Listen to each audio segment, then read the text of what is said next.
పట్టణ మండల print and electronic media గౌరవ నిస్వార్థ పాత్రికేయ మిత్రులకు మా జనసేన పార్టీ గుంతకల్ నియోజకవర్గం తరపున నమస్కారాలు తెలియజేస్తున్నా. ఈ పాత్రికేయ సమావేశం చేసినటువంటి మా నిస్వార్థ జన సైనికులకు, వీర మహిళలకు, మా నాయకులకు, వివిధ హోదాలో ఉన్నటువంటి ప్రతి ఒక్కరికి పేరు పేరున నా హృదయపూర్వకమైనటువంటి కృతజ్ఞతాభినందనలు తెలియజేస్తున్నా.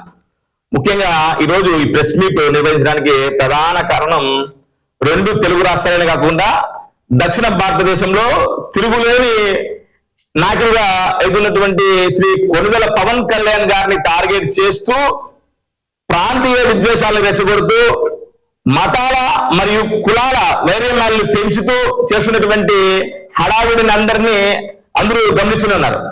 ఈ విషయాలన్నింటినీ ఖండించడానికే ప్రధానంగా ఈ ప్రెస్ మీట్ ని పెట్టారు.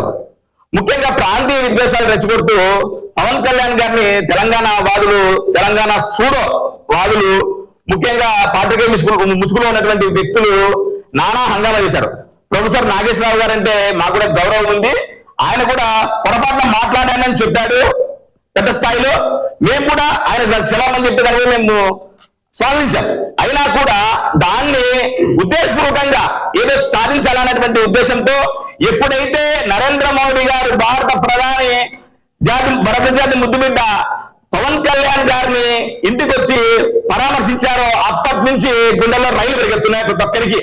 ఎప్పుడైతే ఆయనతో మంచి సత్సంబంధాలు ఏర్పడుతున్నాయి, మా తెలంగాణలో కానీ దక్షిణ భారతదేశంలో కానీ ఎక్కడ వీళ్ళ ఉనికి కోల్పోతున్నటువంటి ఉద్దేశంతో లేనిపోయిన అపోహలు సృష్టిస్తూ పవన్ కళ్యాణ్ ని టార్గెట్ చేయడం నిజంగా అంటే ఇది తీవ్రంగా ఖండిస్తున్నాం. మీకు చెప్తున్నాము, ప్రాంతీయ విద్వేషాలు ఇప్పుడే గుర్తుకొస్తాయా? పవన్ కళ్యాణ్ గారు ముఖ్యంగా కొండగట్ట ఆంజనేయస్వామికి సుమారు అంటే తిరుమల తిరుపతి దేవస్థానం నుండి 34 కోట్లు తీసుకొని వచ్చినప్పుడు రెడ్ కార్పొరేట్ వేసి మీరే సెల్యూట్ కొట్టి మరి ఆయన స్వాగతం పలికారే. నిజంగా చాలా అదే రాజకీయాలకు రాకముందే ఆదిలాబాద్ ఏజెన్సీ ఏరియాలలో బోర్డు వేపించి ఆయన వారు తెప్పించినప్పుడు స్వాగతించారే. మరీ ముఖ్యంగా ఫ్లడ్స్ వస్తే తెలంగాణ ప్రాంతంలో ₹1 కోటి ప్రజెంట్ ఉన్నటువంటి ముఖ్యమంత్రి రేవంత్ రెడ్డి గారికి ఇచ్చినప్పుడు స్వాగతించారే. అంతెందుకు మా మెగాస్టార్ చిరంజీవి గారు కొన్ని దశాబ్దాలుగా బ్లడ్ బ్యాంక్ పెట్టి, ఐ బ్యాంక్ పెట్టి సేవలన్నీ చేస్తున్నప్పుడు కూడా స్వాగతించారే. ఎప్పుడైతే రాజకీయంగా ఒక పార్టీ మీటింగ్ పెడతారంటేనే మీకు హడలెత్తారా? పొన్నం ప్రభాకర్ కానీ అనిరుద్ధ్ రెడ్డికి కానీ, ముఖ్యంగా మా కవితక్క కూడా సూటిగా ఎత్తున్నాం. అమ్మా కవితక్క, కరీంనగర్ లో మిమ్మల్ని అడుగుడు ప్రజలు పారదోలితే మీ నాన్న అధికారాన్ని అడ్డం పెట్టుకొని ఎమ్మెల్సీగా చేస్తే నువ్వు ఆ ఎమ్మెల్సీని అడ్డం పెట్టుకొని లిక్కర్ మాఫియాతో నిజంగా మా తెలుగు రాష్ట్రాల ప్రజల ఆడపడుతున్న గౌరవాన్ని కూలనాడినటువంటి వ్యక్తివి నువ్వు. ఈడీ స్కీములు వేసినటువంటి వ్యక్తి మీరు కూడా మా పవన్ కళ్యాణ్ గారి గురించి మాట్లాడతారా? పవన్ కళ్యాణ్ గారు రెండు చోట్ల ఓడిపోతే తనదైన శైలితో అద్భుతమైనటువంటి పోరాటం చేసి నిజంగా ఆంధ్రప్రదేశ్ మనల్ని పొంది 20% నిజంగా భారతదేశంలోనే కాదు ప్రపంచ దేశాల్లో ఎక్కడ 100% స్ట్రైక్ సాధించినటువంటి ఏకైక నాయకుడు పవన్ కళ్యాణ్ గారు. అలాంటి నాయకుడి మీద మీరు తోలాడడం నిజంగా చాలా హేమైన చర్య. రాబోయే రోజుల్లో ఖచ్చితంగా తగిన మూల్యం చెల్లించుకుంటారు.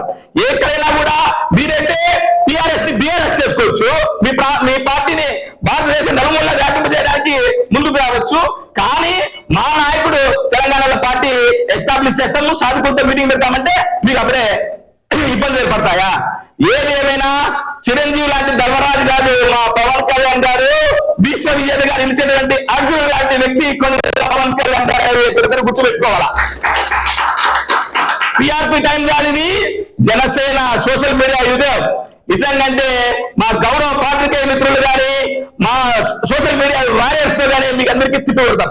దాంతోపాటు ముఖ్యంగా ఈ మధ్య కాలంలో ఎప్పుడు లేనటువంటిది పవన్ కళ్యాణ్ గారు అవినీతి చేశారని చెప్పి కోడి చెరువుని కబ్జా చేశారంటున్నారు.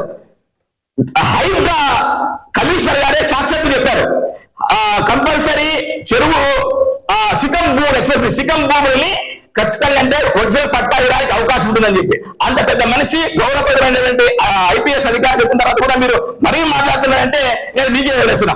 ఏదేమైనా పవన్ కళ్యాణ్ గారిని ఒక కుల నాయకుడిగా చేయడాన్ని నిజంగా జనసేన పార్టీ తీవ్రంగా వ్యతిరేకిస్తుంది. మా పార్టీ విధానమే కులాలు జరిపే ఆలోచన విధానం మా మూల సిద్ధాంతం. ఏది ఏమైనా మీరు బాగా గుర్తుకోండి, పవన్ కళ్యాణ్ గారు పంచాయతీరాజ్ శాఖ మంత్రిగా అనేక రోడ్లు వేస్తున్నాడు, డ్రైన్లు కడుతున్నారు. ఇదే కాకుండా వైవిధ్యమైనటువంటి సంస్కరణలు తీసుకొస్తున్నారు. ఆ సంస్కరణలు తీసుకొస్తే దేశవ్యాప్తంగా కూడా గుర్తింపు వచ్చి కేంద్ర ప్రభుత్వం కూడా వాళ్ళని 29 అవార్డులు ఇచ్చింది. ఈ రోడ్డేస్తే ఒక కులం నడుస్తుందా? దాంతో ముస్లింలు, హిందువులు, క్రైస్తవులు అందరూ నడుస్తారు. ఎప్పుడే కానీ ఒక కులానికి ఆపాదించడం కరెక్ట్ కానే కాదు అని చెప్తున్నాం. పవన్ కళ్యాణ్ గారి పిలుపు అందుకొని అనేక మంది సేవా కార్యక్రమాలు చేశారు. ఆ సేవా కార్యక్రమాలు ఓ కులానికి అందుతున్నాయా? ఇది మటుకు చాలా చాలా హేయమైన చర్య. పెద్దలు, గౌరవనీయులు ఈ మాటలు మాట్లాడినటువంటి కుల రాజకీయ నాయకులన్నీ ఖచ్చితంగా మీరు ఏదో ఒక డిఫరెంట్ వైసీపీ ట్రాప్ లో పడుతున్నారని చెప్పి మా అందరి అనుమానం. ఖచ్చితంగా పునరాలోచన చేసుకుని రాబోయే రోజుల్లో ఖచ్చితంగా మళ్ళా తిరిగి నిస్వార్థ నాయకుడు కొనుగోల పవన్ కళ్యాణ్ గారికి అండగా నిలుస్తారని చెప్పి మేము భావిస్తున్నాం. ఏది ఏదైనా రాబోయే రోజుల్లో శ్రీ కొనుగోల పవన్ కళ్యాణ్ అనేటువంటి వ్యక్తి తిరుగులేని నాయకుడిగా ఎదగడం తథ్యం. దానికి మనస వాచ కర్మణ నిస్వార్థ జన సైనికులు కొదవ సింహంలాగా పనిచేయడం తథ్యం కాదు. మీరు అని చెప్పి మీరు రోజు ఇట్లాంటి వెంకలు వేస్తే తగిన భారీ మూల్యం తెలుసుకుంటాం. ముఖ్యంగా చెప్తున్నాం, పవన్ కళ్యాణ్ గారిది రాజకీయ హుందా వైఖరి కాదు. మీరు అని చెప్పి ఇష్టాసారం మాట్లాడతామంటే ఖచ్చితంగా న్యాయకులు కూడా కోస్తామని చెప్పి తీవ్రంగా జనసేన పార్టీ గుంతకల్ నియోజకవర్గం హెచ్చరిస్తుందని తెలుపుకుంటూ ఈ అద్భుతమైనటువంటి అవకాశం ఇచ్చినటువంటి గౌరవ పాత్ర వ్యక్తులకు మా నిస్వార్థమైనటువంటి జనసేన శ్రేణులందరికీ కృతజ్ఞతలు తెలుపుకుంటూ సెలవుకుంటున్నాను. జై హింద్, జై భారత్ మాత.